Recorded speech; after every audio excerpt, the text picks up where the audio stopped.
What's going on, guys? It's Greg here, aka NYPrepper. It is Wednesday, February 14th, 2024, and I have an emergency alert to share with you guys. We have some major breaking news coming in this morning. So, apparently, there's an urgent national security threat to the United States posed by Russia, and this is being reported by multiple sources in Congress and in the White House. But it all started by this post from Chairman of the House Intelligence Committee, Mike Turner. He posted, "Today, the House Permanent Select Committee on Intelligence has made available to all members of Congress information concerning a serious national security threat. I am requesting that President Biden declassify all information related to this threat so that Congress, the administration, and our allies can openly discuss the actions necessary to respond to this threat." And CNN posted this article. House Intel chairman announces serious national security threat. Sources say it is related to Russia. Now, Jake Sullivan, the U.S. National Security Advisor, says that there's going to be an emergency Gang of Eight meeting tomorrow at the White House where Jake Sullivan is going to be briefing the Gang of Eight. Okay.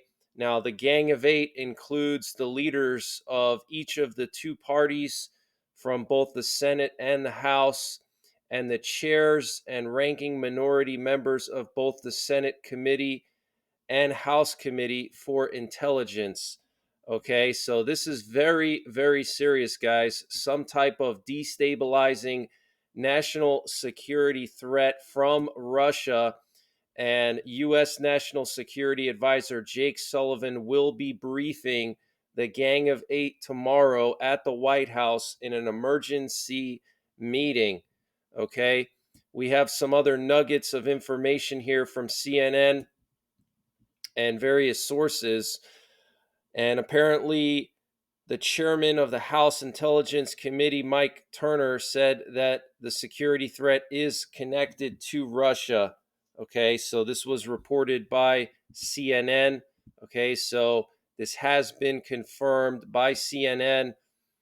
Mike Turner is saying that this is related to Russia. And CNN is reporting that one of the sources who has seen the intelligence confirmed that it is, in fact, a highly concerning and destabilizing Russian capability that we were recently made aware of. Multiple sources familiar with the intelligence characterize the intelligence as very sensitive, and a serious threat to U.S. national security is associated with Russia. And before I read this article to you, I want to mention some other breaking news from around the world that happened overnight last night. Hezbollah launched several dozen rockets at northern Israel, which resulted in the death of one Israeli civilian and as many as 8 Israeli civilians being injured. And then Israel responded with massive strikes, airstrikes, on Hezbollah command centers and positions, which resulted in the deaths of 4 people in Lebanon. We don't know if these are Hezbollah terrorists or civilians, but at least 4 have been killed in the Israeli airstrikes, retaliatory airstrikes. So that's very serious, guys. Very, very serious. Okay. So Israel is on the verge of a major war with Hezbollah and Lebanon. And then in addition to that, we had this pipeline rupture in Iran. And it just happens that this pipeline that was ruptured is the main pipeline that connects the Persian Gulf to Tehran. Okay, the natural gas flows from the Persian Gulf, where ships probably come in. Liquid natural gas comes in and they pump it through the pipes and it goes all the way up to Tehran. So there were 2 explosions on this main pipeline. You can think of it as like an artery a natural gas artery in Iran. And North Korea tested more cruise missiles last night. Okay, they fired several cruise missiles. So we have a lot of stuff going on, guys. But let me just read to you this article from CNN. This is very, very serious. I think what this could be is Russian forces being deployed to the border of NATO, okay, either in Kaliningrad or in Belarus or next to Estonia. Remember yesterday in my update, I reported that Estonian intelligence said that Russia has been doubling the number, or they're going to be doubling the number of troops deployed to the border with Estonia, okay? We know that the Baltic countries have agreed to build a massive defense line. Estonia is going to be putting in 600 bunkers on their border with Russia. Poland has set up a massive air navigation warning for the entire eastern half of their country, warning pilots that Poland may have to take unplanned military actions to ensure state security. And Poland has also been building bunkers as well. And NATO is doing this massive so-called exercise with 90,000 troops. Okay, so I think something's brewing here. I think Russia's on the verge of attacking NATO. I think it's coming, guys. I think it's going to happen before the election or right after the election, between transitions of power.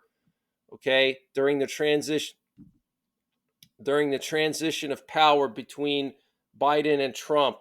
Okay, but it's coming. That's what I think it is. It could also be potentially nuclear weapons that have been stationed in Kaliningrad, but they've already had nuclear weapons there. So I don't think that's it. I think this is Russia massing forces on the border of the Baltics and Poland, and maybe they're getting ready to invade, and that's why they have to brief the Gang of Eight.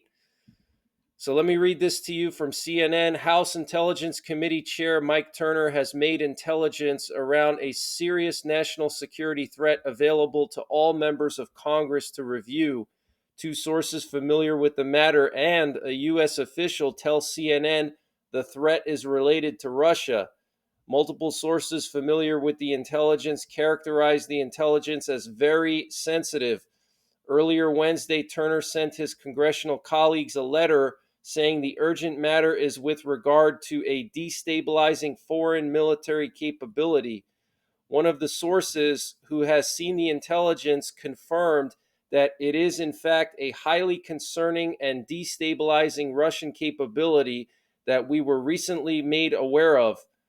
Turner said in the Dear Colleagues letter that the House Intelligence Committee voted on February 13th to make certain information available for lawmakers to review, and says members have time to view this between Wednesday and Friday. Turner is also calling on President Joe Biden to declassify all information related to this threat. National Security Advisor Jake Sullivan said he had personally reached out to set a meeting with top lawmakers on national security committees before Turner warned publicly of what he termed the serious national security threat.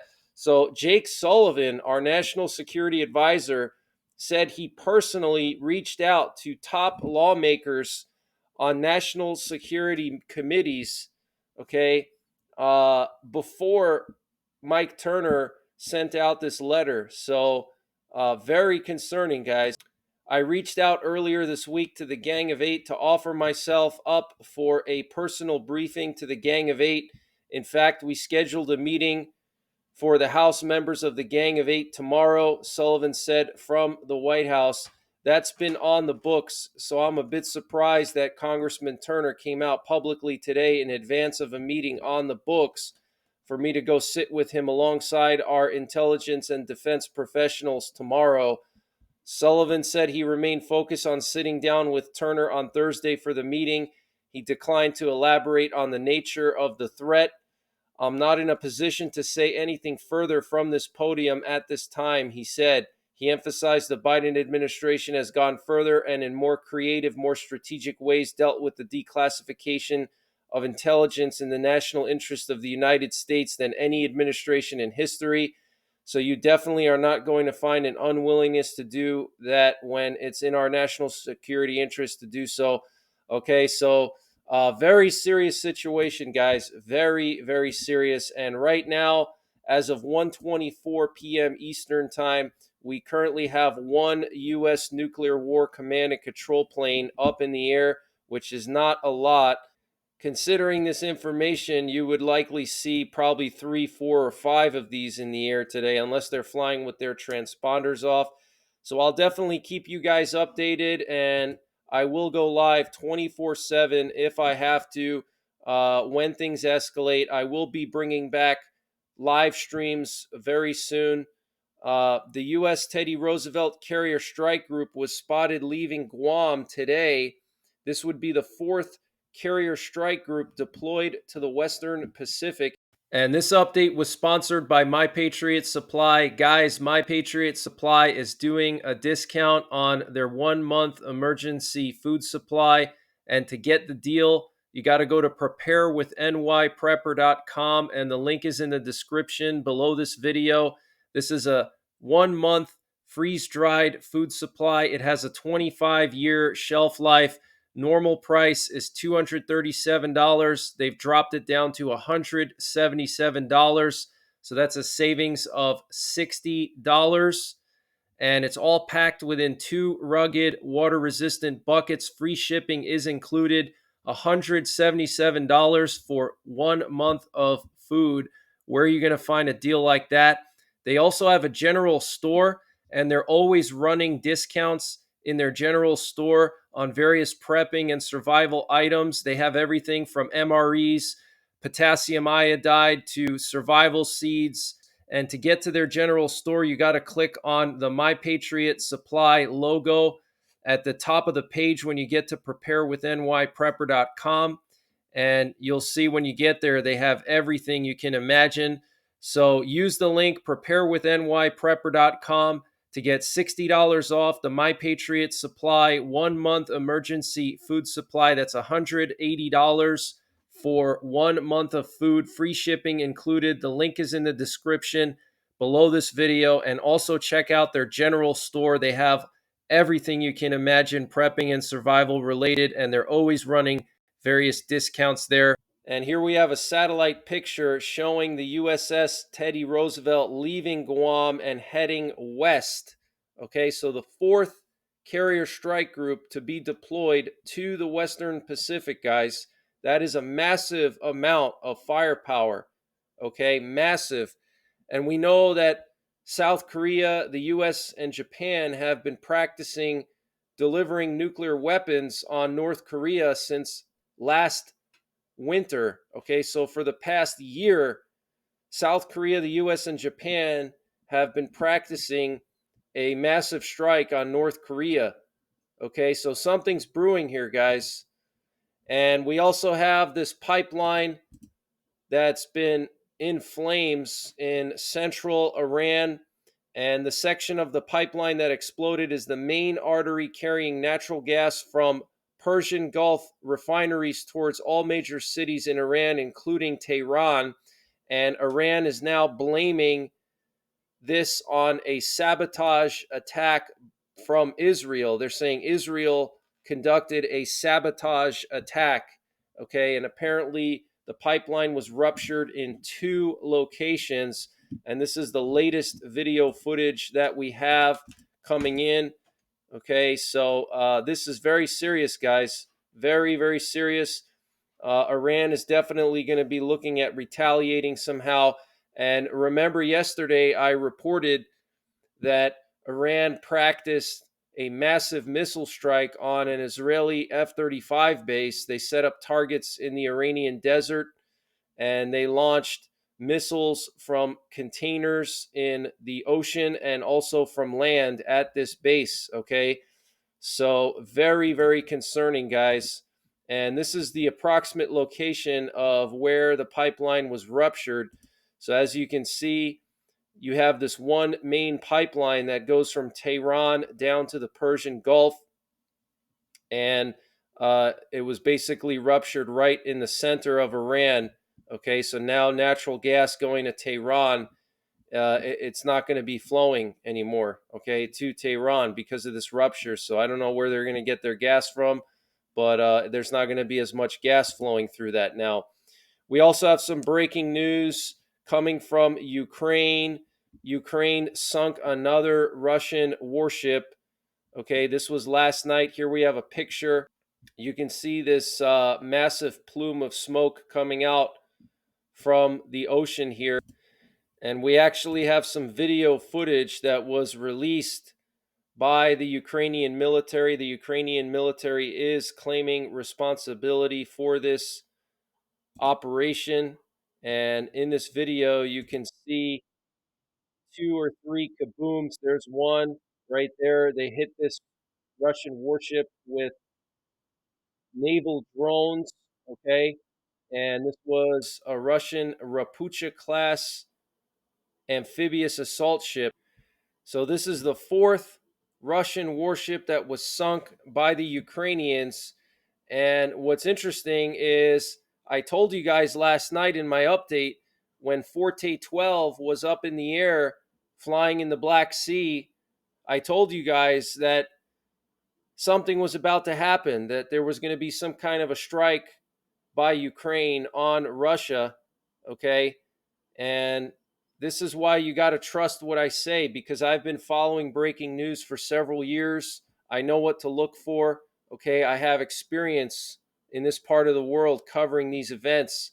And I warned you guys yesterday that something was about to happen in Crimea or the Black Sea region because Forte 12 was doing a targeting pattern. It was sending information to the Ukrainians, okay, about the position of Russian warships or Russian forces for whatever reason, either offensive or defensive purposes. And here we have this strike that occurred, okay? And here's a picture of that Russian warship before it was sunk, okay? Quite a large warship. And here we have a video released by the Ukrainian military showing them approaching this Russian warship with their naval drones. This is the Caesar Kunikov. That's the name of the warship. So this is just a camera put on one of these naval drones, and then it closes in on the ship and detonates. Okay. So crazy stuff, guys. Crazy stuff. Okay. There you can see a massive plume. Look at that. Wow. That's just crazy. And here's the flight path of Forte 12, the RQ-4 Global Hawk that was flying in the Black Sea last night around the time when this all happened, okay? And I pointed that out in my update last night, late last night. Netanyahu, the Prime Minister of Israel, says that the Rafah military operation will begin as soon as civilians are evacuated from Rafah. Hezbollah launched 30 rockets towards the town of Safed in northern Israel, injuring 8 and killing 1.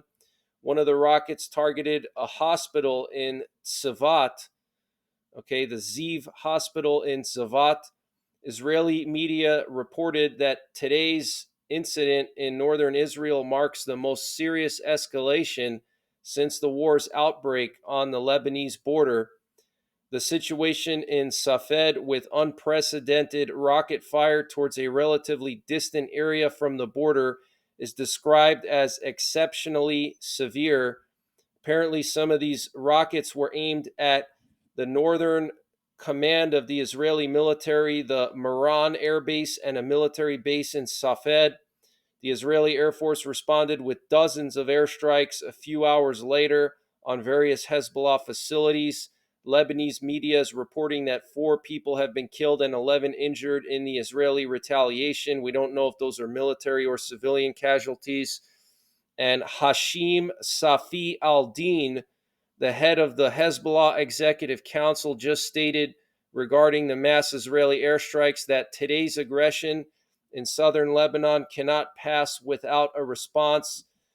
And the Israeli War Cabinet Minister Benny Gantz, also the former defense minister, is blaming not only Hezbollah, but the entire country of Lebanon we have experienced a difficult event, the response to which will come soon and strongly. Not only Hezbollah is responsible for the shooting, but also the government and the state of Lebanon. That was reported by Israeli News 12. Wow, guys. Okay, so Benny Gantz, Israeli War Cabinet Minister, saying the response will come soon and strongly.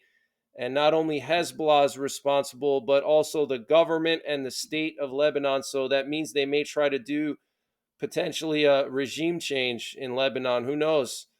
And at this hour, we're hearing reports of another wave of Israeli airstrikes targeting southern Lebanon. And the Prime Minister of France, Emmanuel Macron, told Benjamin Netanyahu that the operations in Gaza must cease immediately. Wow.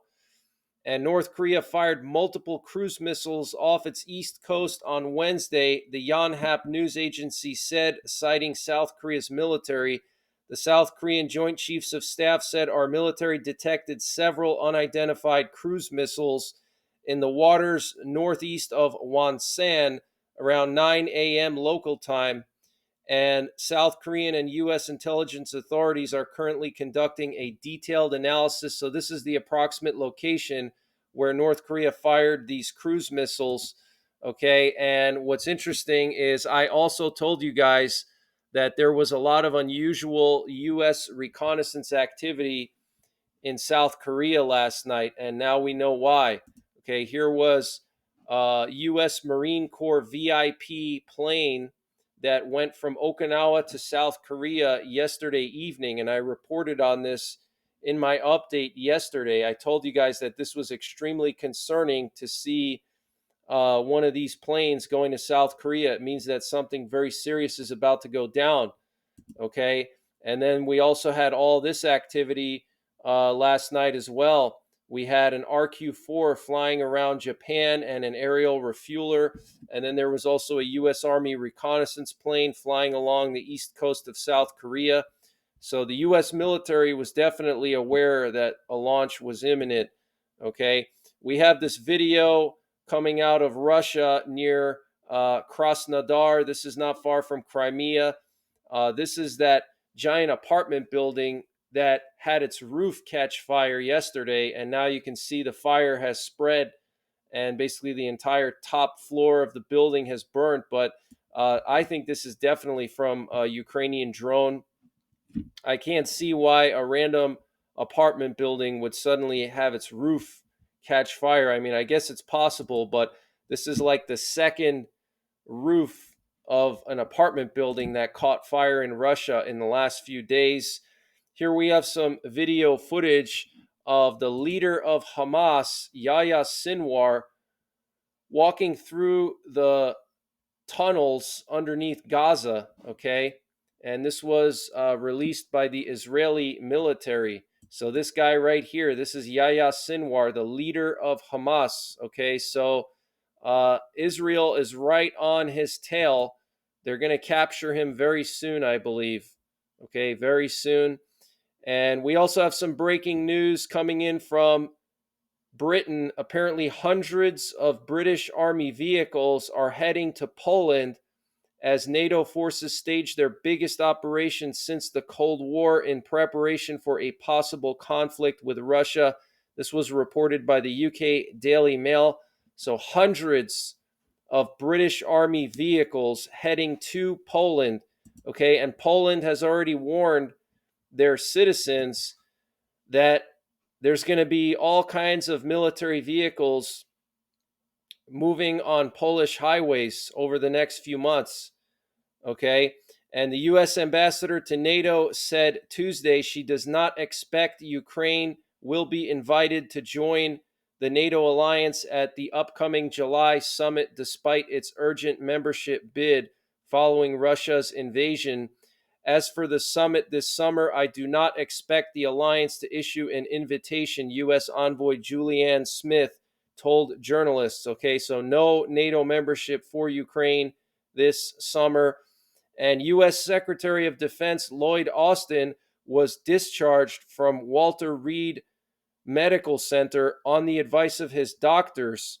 Secretary Austin will recuperate and perform his duties remotely from home for a period before returning to work at the Pentagon later this week. And the EU is discussing the possibility of creating a nuclear weapons program specifically for the EU. Germany is openly discussing the option for creating nuclear warheads for Europe with Emmanuel Macron, the Prime Minister of France, who said he would cooperate with Germany to build nuclear weapons for the EU. Wow, guys, that is crazy. And Turkey's president arrived in Egypt today.